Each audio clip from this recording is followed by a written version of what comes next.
Pemirsa, kasus kesehatan mental menjadi konsen khusus di tengah masyarakat. Pasalnya, kasus bunuh diri di Indonesia terus mengalami peningkatan.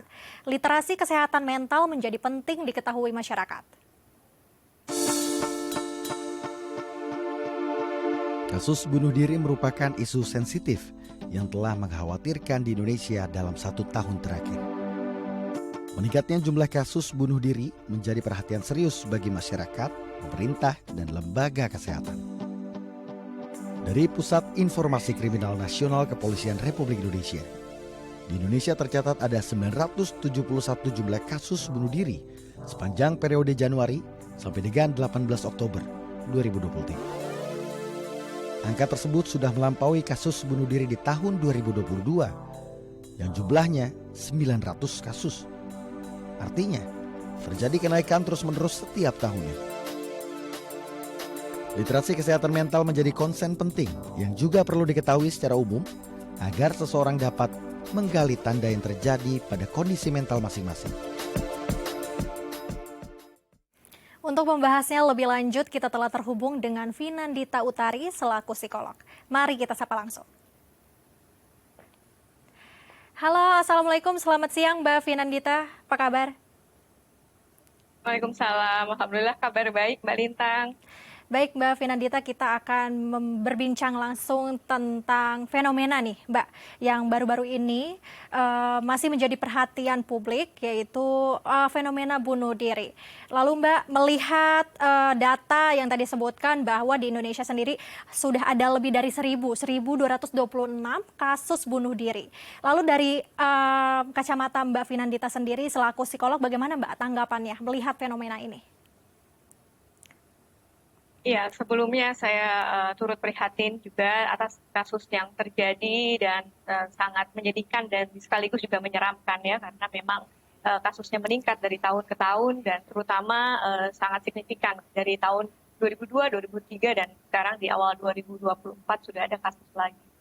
Itu pun juga terkait dengan kasus yang terdata, tetapi juga memang ada kasus-kasus yang bunuh diri yang tidak terdata. Artinya memang ada faktor-faktor di mana mungkin keluarga menganggap itu tabu, kemudian dilaporkan ke pihak rumah sakit sudah dalam keadaan meninggal dan sebagainya. Sehingga sebetulnya data yang diperoleh adalah data yang memang dilaporkan. Namun ternyata memang ada juga yang data yang jauh lebih banyak sebetulnya angkanya untuk data-data yang tidak terlapor. Kemudian dari fenomena ini yang dilihat adalah kerentanan, ya artinya resiliensi seseorang ketika menghadapi masalah, jalan keluar yang diambil, kemudian satu-satunya dia menganggap bahwa ini adalah jalan atau keputusan yang terbaik gitu. Nah, mengingat ini adalah kasus di Indonesia yang meluas dan Indonesia menjadi salah satu negara dengan kasus bunuh diri yang cukup tinggi dari setiap tahunnya dibandingkan negara-negara lain, ini juga yang perlu diperhatikan bukan hanya di sekitar kita di lingkungan keluarga, tapi juga harus sudah sampai dengan tingkat pemerintah. Dan memang diharapkan ada disediakan hotline center untuk penanganan kasus atau orang-orang yang ada indikasi misalkan masalah depresi, ada indikasi masalah kesehatan mental, atau ada indikasi percobaan bunuh diri. Nah, memang sebaiknya dipersiapkan hotline service center seperti itu yang bisa 24 jam. Nah, sejauh yang saya tahu memang sudah ada saat ini, namun untuk aksesnya sendiri nampaknya belum tadi akses 24 jam. Ya. Nah, ketika seseorang mengalami suatu permasalahan, tentunya dia tidak melihat waktu. Kapan pagi, siang, malam, dan bisa saja secara tiba-tiba dia ingin melakukan tindakan bunuh diri tersebut. Nah, ini yang kenapa harus ada hotline service, harus ada orang yang memang dibuka 24 jam untuk telepon, di mana mungkin di saat dia butuh bantuan, setidaknya ada ahli atau ada orang yang dia ajak berbicara, dan itu sangat penting. Kemudian lagi selain dari ranah keluarga, dari ranah lingkungan, yang perlu diperhatikan juga dari lingkungan apabila memang sudah ada indikasi percobaan bunuh diri atau memang ada indikasi dia mulai mengurung diri dari lingkungan, mungkin dari pihak tetangga, RT RW yang lingkungan terdekat bisa melaporkan kepada pihak berwajib atau dari keluarga mungkin bisa mengajaknya ke psikolog ataupun ke psikiater. Baik. Baik Mbak Finandita, berarti harus ada upaya hotline ya Mbak ya, seperti tadi yang Mbak Finandita katakan. Lalu Mbak, ini kan kita sendiri tidak tahu ya Mbak ya, bahwa di sekeliling kita atau di lingkungan kita itu ada yang indikasi percobaan bunuh diri. Lalu sebenarnya apa sih Mbak tanda-tanda orang tersebut mungkin depresi dan juga kehilangan arah dan juga sampai memutuskan untuk mencoba bunuh diri atau mengakhiri hidupnya tersebut? Oke, kalau dilihat dari tanda-tandanya, biasanya yang pertama ada tanda-tanda menyakiti diri sendiri, atau itu yang secara fisik yang kita bisa lihat, oh iya, perilaku yang tampak, ada perilaku yang tampak, misalkan dia menyakiti diri sendiri dengan berbagai cara, mungkin menyayat, mungkin juga merusak dirinya sendiri dengan narkoba atau minuman-minuman beralkohol secara berlebihan gitu ya. Kemudian juga ada juga perilaku yang tidak tampak. Ya, ada yang tidak tampak, contohnya misalkan ketika dia merasa bahwa cukup lemah menerima kritikan dari orang lain, tidak dapat menerima masukan dari orang lain, kemudian dia juga sering menyalahkan dirinya sendiri dengan perkataan-perkataan negatif. Aku memang begini, aku memang tidak baik, aku memang tidak bisa, dan sebagainya. Sehingga kita bisa melihat ada perilaku yang tampak dan ada perilaku yang tidak tampak. Nah, ini yang juga perlu dilihat dari lingkungan sekitar. Kalau memang dari perilaku yang tidak tampak, kayak tadi ya, dia mungkin sering bicara sendiri, sering menyakiti diri sendiri, atau sering menyalahkan dirinya sendiri, nah diharapkan lingkungan keluarga atau lingkungan sekitar bisa segera aware gitu ya, sadari bahwa, oh ini sepertinya dia sudah harus dikonsulkan. Dan berikutnya adalah adanya rasa tidak puas terhadap apapun yang sudah dia miliki. Rasanya ketika dia sudah mencapai titik tertentu, rasanya tidak ada kepuasan dan akhirnya itu akan membuat dirinya merasa tersiksa. Kemudian yang berikutnya lagi ada perilaku antisosial atau mengurung diri atau memang membatasi diri dari lingkungan sekitarnya. Yang perlu juga digarisbawahi adalah ketika ada orang di sekitar kita, orang terdekat kita, mungkin kelihatannya bercanda, mungkin kelihatannya seperti omongan sekilas saja, nah tapi itu juga perlu kita antisipasi. Misalkan dia contoh, bosan hidup misalnya, atau dia bercanda sesuatu yang memang kalimat-kalimatnya negatif atau memang ada kecenderungan untuk mengakhiri hidup.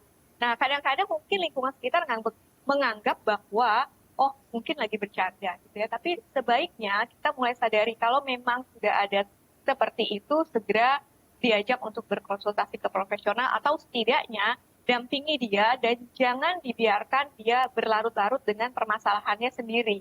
Intinya orang yang memang sudah ada kecenderungan untuk melakukan bunuh diri, apalagi sudah ada percobaan, misalnya sudah pernah beberapa kali, sudah ada riwayat beberapa kali percobaan bunuh diri, nah ini harus diawasi, artinya harus ditemani dan tidak boleh harus dalam keadaan sendiri terus seperti itu ya, sehingga masalahnya bisa dibantu juga oleh lingkungan sekitar. Baik Mbak Finandita, tapi yang seperti kita tahu bahwa bukan hanya mereka yang masih remaja atau mereka yang masih labil begitu ya Mbak Finandita, tapi juga keluarga, orang tua yang ikut serta juga memiliki kecenderungan untuk mengakhiri hidupnya. Apalagi yang baru-baru ini juga mereka sampai tak kuat hati untuk mengajak anak-anaknya juga untuk mengakhiri hidupnya. Kalau dari Mbak Finandita sendiri melihat fenomena ini bagaimana Mbak tanggapannya? Iya, jadi kalau dari keluarga gitu ya, keluarga yang melakukan, berarti ini kan ada banyak motif yang bisa digali ya. Misalkan dari motifnya bisa dari faktor ekonomi, dari faktor masalah kejiwaan, apakah ada masalah kesehatan mental tertentu ya yang memang sudah dialami sebelum tindakan itu terjadi. Lalu yang ketiga adalah masalah penyimpangan keyakinan. Jadi ada keyakinan-keyakinan tertentu yang menuntun bahwa kalau melakukan perbuatan ini itu menjadi baik dan sebagainya gitu. Jadi kurang lebih itu ada sekitar 3 kalau kita mau gali dari motifnya, kalau dari sisi dari keluarga gitu ya. Tapi yang perlu juga dilihat bahwa memang kalau kita lihatnya anak-anak itu kan dalam pengaruh orang dewasa. Sehingga anak-anak itu juga tidak berkuasa ketika memang diajak atau diarahkan melakukan sesuatu tindakan yang tindakan tersebut negatif ya. Anak-anak itu dalam pengaruh orang dewasa sehingga mereka pun juga merasa bahwa diri saya rentan, diri saya lemah gitu ya. Jadi anak-anak adalah tokoh yang rentan untuk menerima perilaku negatif dari lingkungannya, terutama dari orang tuanya. Tokoh yang dianggap sebagai panutan gitu ya, jadi menuruti. Nah, kalau dilihat juga ketika sebuah keluarga gitu ya, terutama yang kasus baru-baru ini terjadi, keluarga melakukan bunuh diri sekeluarga itu kalau dia mengajak anak, ini nampaknya juga bukan bunuh diri terhadap anaknya ya, bukan anak yang bunuh diri, tapi bisa dilihat juga ada upaya pembunuhan di situ. Mengapa? Karena sebetulnya mungkin ya kalau memang nanti kasusnya sudah terungkap, sudah lebih jelas, apabila memang diketahui ini adalah kasusnya kasus dari kedua orang tuanya atau dari ayahnya, maka ketika seorang ayah itu mengajak anaknya, maka sebetulnya yang bunuh diri ini adalah orang tua yang mengajak anak. Kemudian anaknya ini menjadi korban, bisa jadi ini menjadi korban dari kedua orang tuanya. Sehingga kalau dibilang bunuh diri sekeluarga, sebetulnya tidak bunuh diri sekeluarga juga ya. Tapi bunuh diri itu orang tuanya dan orang tuanya mengajak anaknya. Sehingga bisa dijadikan kasus anak ini adalah korban pembunuhan dari kedua orang tuanya, di mana memang anak ini anak yang rentan gitu ya, anak yang rentan. Kemudian kalau kita bicara soal masalah bunuh diri, itu harus ada dua faktor yang menyertai. Yang pertama, adanya memang keinginan yang kuat untuk melakukan. Yang kedua, adanya kesepakatan untuk melakukan, gitu ya. Nah, di sini yang perlu diragukan, apakah iya anak ini yakin? Apakah iya anak ini sudah bisa memikirkan dampak panjangnya? Kalau saya melakukan hal ini, maka saya akan apa? Gitu ya, konsekuensi atas perbuatan. Apakah ia penalaran mentalnya sudah jauh seperti itu? Sehingga kalau bilang kesepakatan bersama, ini perlu digali lagi. Kalau kita merujuk ke masalah bunuh diri, ya pertama harus ada keyakinan, memang dia yang mau melakukan. Yang kedua, memang harus ada kesepakatan. Kita sama-sama gitu ya. Dan ini nampaknya sangat jauh dari profil anak-anak, apalagi untuk yang si bungsu ya. Kalau yang saya lihat memang kasusnya ada anak yang masih usia remaja gitu ya, yang 13 tahun. Jadi perlu juga dilihat anaknya ini apakah memang dia yang berkeinginan atau memang dia menjadi korban dari keluarganya. Baik Mbak Finandita. Ya Mbak, tadi juga sempat disinggung oleh Mbak Finandita, banyak faktor ya Mbak ya, salah satunya faktor ekonomi. Nah, usai jeda kita akan membahas tentang faktor ekonomi, apakah itu faktor utama dengan adanya fenomena bunuh diri ini Mbak. Tapi usai jeda kita akan berbincang lagi. Pemirsa, jangan kemana-mana, tetap di Halo Indonesia.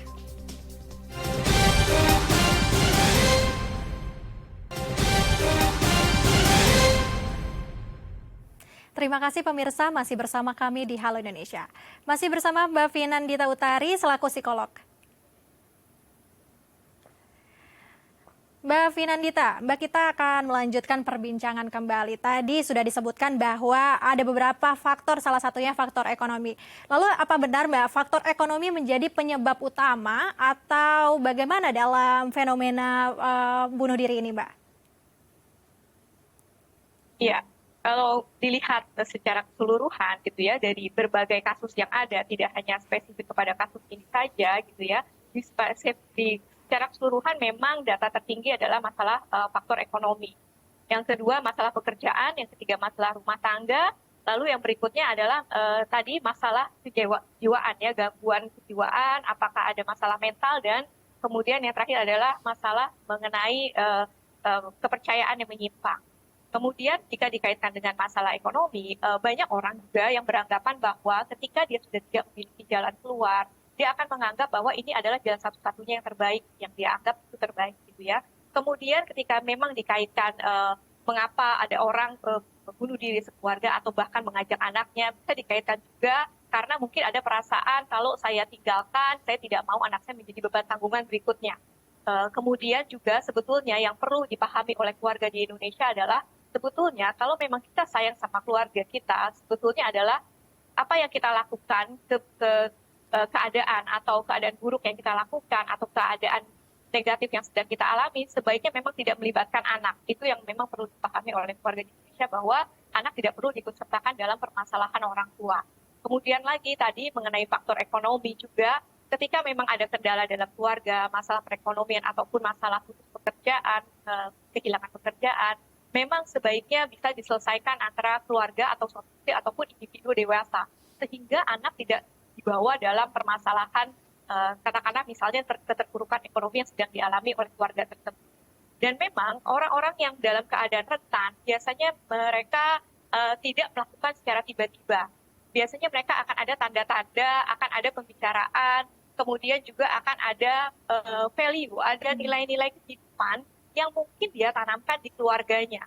Ya, contohnya misalkan, oh ya kalau ayah pergi harus sama kalian dan sebagainya. Gitu ya. Jadi memang ada di sistem keluarga yang memang punya keyakinan tertentu atau pemahaman tertentu atau nilai-nilai di dalam keluarga tertentu yang memang meyakini bahwa kita harus bersama, bahwa kalau misalnya ayah ada permasalahan ekonomi, keluarga harus tahu, seperti itu. Jadi memang yang perlu diketahui juga intinya adalah ketika memang keluarga sedang mengalami permasalahan ekonomi ataupun seorang individu ada masalah dalam pekerjaannya, sebaiknya tidak melibatkan anak-anak di dalam.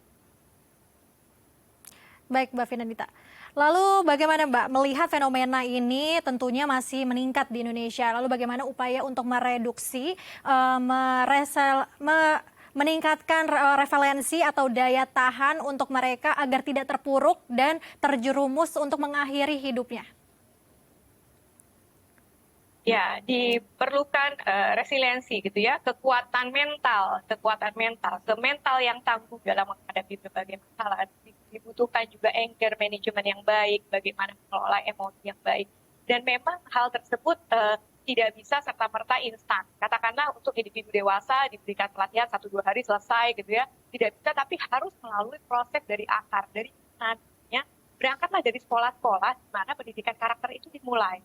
Dari mulai anak-anak, mulai ditanamkan bahwa it's okay kalau berbuat salah, tapi kamu minta maaf. Nggak apa-apa kalau sekarang kamu misalnya dalam keadaan buruk atau dalam keadaan buruk, tapi suatu saat kamu bisa bangkit lagi. Setidaknya ketika itu sudah mulai diajarkan mulai dari sekolah dasar, SMP, SMA, dan selanjutnya ya, sampai memang dia berkehidupan kelak di masyarakat, itu sudah mulai bisa kuat, dalam arti ketahanan mentalnya kuat, dia tidak mudah rapuh ketika diberikan kritik, kemudian dia juga tidak mudah rapuh ketika menghadapi masalah. Dan memang ketika kita lihat bagaimana ya kalau misalnya hasilnya ini orang udah dewasa tapi masih rentan seperti itu ya, kalau memang dia sudah dewasa, rentan, belum ada kesadaran dirinya juga, sebaiknya memang diperiksakan ke ahlinya ya, bisa dibawa ke psikolog ataupun ke psikiater. Baik Mbak Finandita, lalu mungkin kita juga sadar bahwa kita harus melihat situasi dan kondisi yang ada di sekitar kita ya Mbak ya, dan juga melihat pola perilaku mereka, bila ada keterpurukan atau mereka merasa rendah diri, kita bisa waspada dan juga memperhatikan mereka. Terima kasih Mbak Finandita telah berbincang bersama kami di Halo Indonesia. Salam sehat Mbak Finandita, terima kasih banyak.